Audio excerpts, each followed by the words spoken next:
The butter in my gloved palms grew almost liquid under the lamps, seeping through the cool of the dough, the heat of my shame. Even if the flour dusted every part of me, even if I pressed harder into the steel table, I couldn't anchor myself.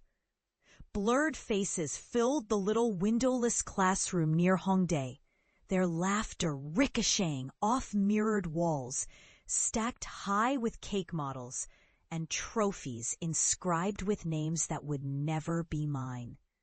"Jisoo, your croissants look like slippers," Professor Shim pronounced, biting into the crinkled pastry I'd willed into shape for days. The room of apprentices, seniors, and neighborhood onlookers rippled with amusement. I pictured the dough, rolled imperfectly, shattered by the force of his teeth. When he turned the half-eaten crescent to the light, layers flaked away, exposing a barren middle. "Did you run a marathon with it? What else could have flattened it this much?" A round-faced student behind me giggled, and I felt each sound like a knife point. My mother, leaning in the doorway, had come because I begged her, "Just watch, please, this time you'll see." Now she stood, arms crumpled over her cheap purse, expression sinking by degrees as the ridicule crescendoed. You could practically see her soul fold, layer by layer, in silent apology to the room. I kept still, hands braced on the steel. I refrigerated. "Croissants are more than cold dough, Jisoo. You have to feel it." Professor Shim tossed the ruined thing toward the bin, whips twisted. I swore he made a show of it for the crowd. "Or maybe you should stick with something simpler. Scones, perhaps. Korean rice cakes. Not everyone has French hands." Someone hummed an old nursery jingle. "Little fish tries to fly. Isn't it sad to watch and try?" My cousin Hae-young, her voice clear, she'd taken extra classes here only because her father could pay, looked at me without recognition. My mother's phone buzzed. She left without a word. The critique moved on. The weight of their laughter didn't. Later, after scraping burnt croissant off a baking sheet in the cramped bakery we called home, my brother, Jinho, sighed and pointed toward my kitchen kit, dumped by the door like a bag of spoiled onions. "Ma said she'd talk to you. If it's this hard, can't you just find a clerk job, Jisoo? I'm not giving up." The words came out thin, barely strung together. "Not for you, not for them." He laughed, but it sounded sorry. "You said the same last year." I cleaned dishes that night until my knuckles flaked, kept at them so I wouldn't remember the echo of laughter or the way my mother couldn't look at me. When finally the city slept and our neon shop sign flickered out, I packed a single duffel, the kit, notes, and my little binder of recipes, and left. Years passed, full of loss and the slow craft of reconstruction. Paris was nothing like its postcards. My accent marked me everywhere. At the first boulangerie, old men snickered when I asked for flour, and nearly wept with relief at my accentless merci. The woman who hired me, Madame Bastien, made it clear. You learn by watching, not by asking questions. The first time someone shouted "dégage" after I ruined a proof, I didn't need a dictionary to understand. I worked the night shift, folding until dawn, wrists aching, sweat pooling along my spine, and anger fermenting somewhere inside me. But there was silence, too, a blissful lack of critique rooms, and mothers with broken hearts keying around the edges. I slept when I could, 3-4 hours at most, on the cot above the bakery oven. When insomnia overtook me, I wrote recipes on bakery receipts: olive fougasse with spiced plum, matcha pain suisse, danishes stenciled with the shadow of memories from home. I missed Seoul's rain, its samjang tang, my mother's face. I even missed my failures. At least in Korea, I understood the rules of ridicule. Madame Bastien, after months, handed me a bag of almond flour and tilted her chin at the prep station. "Show me something different, eh?" I stared at my hands.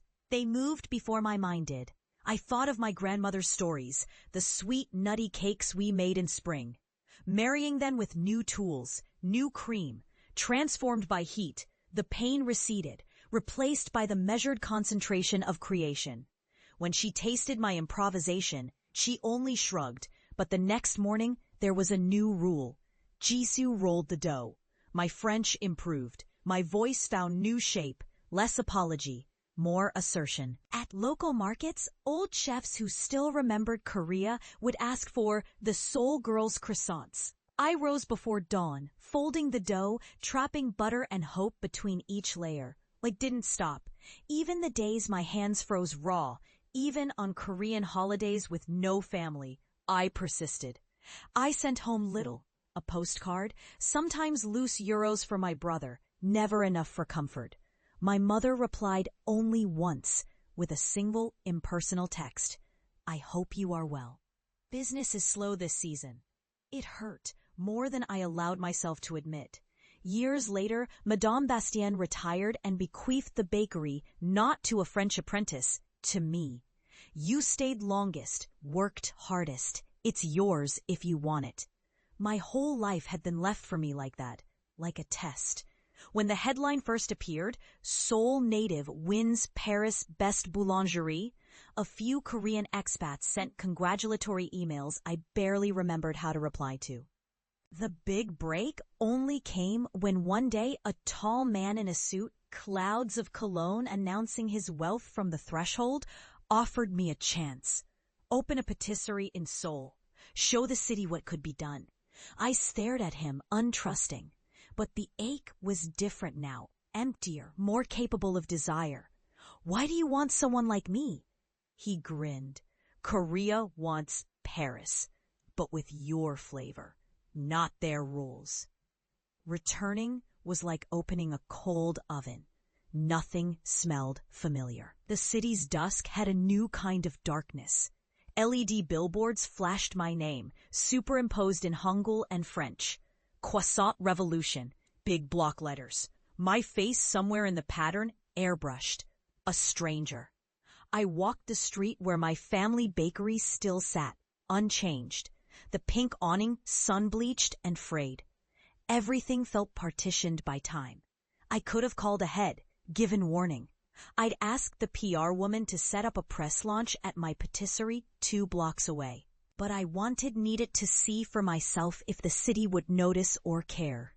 I found my mother at the shop counter, counting a mound of receipts with the same practiced boredom as always. Jinho washed cups in the corner, eyes on the floor. When he glanced up, he froze, suds riding down his forearms. Jisoo? There was hesitation. Fear, maybe. I tried to smile. I'm back now. From the back, my aunt poked her head out. Aren't you on a poster? That can't be you. Did you just come to show off your fancy new French? Or did you come to steal our old recipes? Something bristled inside me, but I kept my hands folded. No, I just wanted to come home.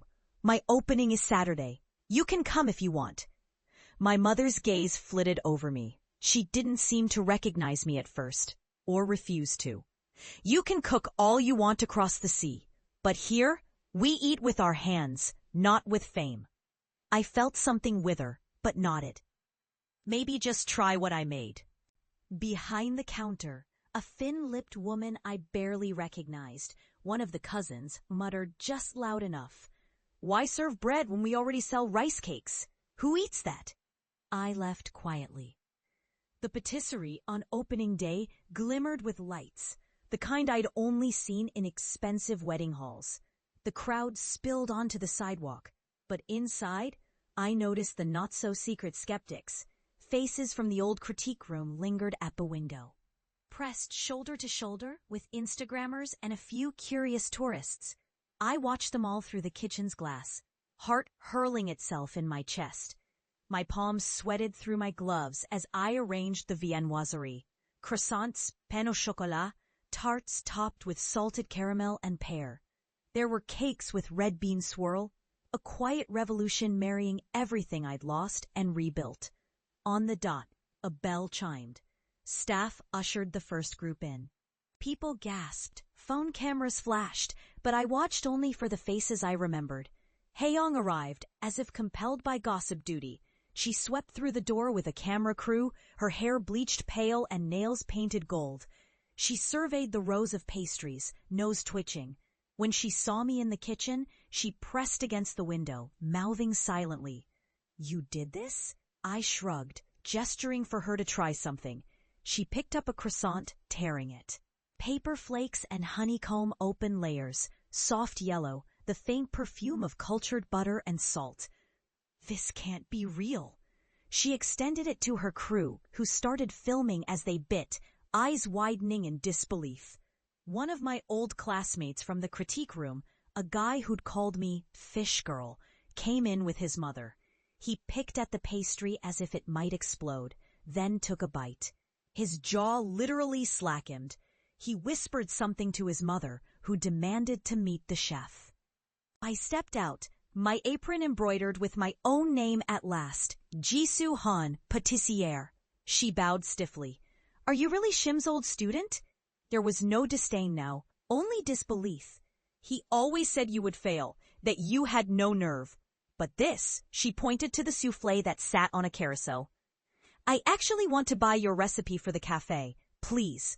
The crowd pressed closer. Journalists fired off questions. I answered as best I could, nerves dancing just beneath my skin. Most of all, I scanned for my mother, but she didn't come, not that day. That night, after the press faded, I stood alone in the kitchen and unwrapped the last loaf I baked, an almond croissant dusted with kinako. The crumbs fell to the floor, and I remembered all the times I'd swept up failures with shaking hands. The next morning, a figure lingered near the store before opening. My mother, in the same battered cardigan, eyes full of storms. She stepped inside. No greeting, no apology. She looked at the rows of glass, the wall of press clippings, the crowd outside waiting for their shot at something new.